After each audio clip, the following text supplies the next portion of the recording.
வணக்கம். சற்று முன் கிடைக்கப்பெற்ற மிக முக்கியமான செய்தி ஒன்று வெளியாகி உள்ளது.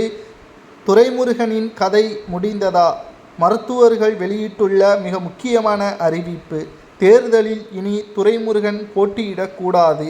திமுக அதிகாரத்தில் இருந்தாலும் சரி, பதவிகள் பறிக்கப்பட்டாலும் சரி, தேர்தலில் துரைமுருகன் போட்டியிட்டால் அவரது உடல்நலத்திற்கு அது மிகப்பெரிய சிக்கலை ஏற்படுத்தும். காட்பாடி தொகுதியில் தோல்வியே பெறாத துரைமுருகன் இந்த முறை தேர்தலில் போட்டியிடக்கூடாது. அவரது உடல்நலத்தை வைத்து மருத்துவர்கள் இந்த அறிவிப்பை வெளியிட்டுள்ளனர். மேலும் ஏற்கனவே நேற்று சட்டமன்ற கூட்டத்தொடரின் பொழுது துரைமுருகன் இருக்கையில் அன்பில் மகேஷ் பொய்யாமொழி அவர்கள் இருந்திருப்பார். அதாவது வயது மூப்பின் காரணமாக, மேலும் திமுகவின் மூத்த தலைவர் என்ற பெயரில் அந்த இருக்கை அவருக்கு ஒதுக்கீடு செய்யப்பட்டது, துரைமுருகன் அவர்களுக்கு ஸ்டாலின் அவர்களது அருகாமையில். ஆனால் நேற்று நடைபெற்ற சட்டமன்ற கூட்டத்தொடரில் அன்பில் மகேஷ் பொய்யாமொழி அவர்கள் 3வது இருக்கையில் இருக்கக்கூடியவர், 3வது வரிசையில் முதல் இருக்கையில் இருக்கக்கூடியவர் எப்படி நேற்று மட்டும் துரைமுருகன் இருக்கையில் அமர்ந்தார்?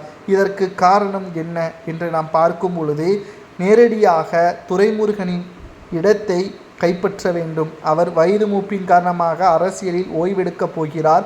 அந்த இடத்திற்கு உதயநிதி அவர்களுக்கு தோழமையாக, எப்படி கலைஞருக்கு அடுத்து ஸ்டாலினுக்கு தோழமையாக துரைமுருகன் இருந்தாரோ, அதேபோல் உதயநிதிக்கு தோழமையாக அன்பில் மகேஷ் பொய்யாமொழி அவர்கள் வர வேண்டும் என்பதற்காக மருத்துவர்களிடமே தற்பொழுது அன்பில் மகேஷ் பொய்யாமொழி அவர்கள் தெரிவித்தார். இவர் தேர்தலில் போட்டியிட்டால் இவரது உடல்நிலையில் பிரச்சனை ஏற்படுமா என்று கேட்டபொழுது, ஆம், இவரது உடல்நிலை தற்பொழுது இருக்கக்கூடிய சுச்சுவேஷனின் அடிப்படையில் தேர்தல் பிரச்சாரம் இவர் பேசினாலோ அல்லது அதிக அளவு உடல் செயல்பாடுகள் இருந்தாலோ அவருக்கு ஏற்படக்கூடிய பிரச்சனை அவரது உயிருக்கே பாதிப்பை ஏற்படுத்தக்கூடிய விபரீதமாக மாறிவிடும் என்ற தகவலால் தற்பொழுது தேர்தலில் போட்டியிடக்கூடாது என்று மருத்துவர்கள் வெளியிட்டுள்ள அறிவிப்பு யாருக்கு பாதகமாக மாறியுள்ளதோ ஆனால் தெரியவில்லை. அன்பில் மகேஷ் பொய்யாமொழி அவர்களுக்கு சாதகமாகவே மருத்துவர்களது அறிவிப்பு மாறியுள்ளது. அண்ணன் எப்போ காலியாவான், திண்ணை எப்போ கைப்பற்றலாம் என்ற பழமொழிக்கேற்ப துரைமுருகன் மருத்துவமனையில் அனுமதிக்கப்பட்ட உடனே அவரது இருக்கையில் அமர்ந்துவிட்டார் அன்பில் மகேஷ் பொய்யாமொழி அவர்கள்.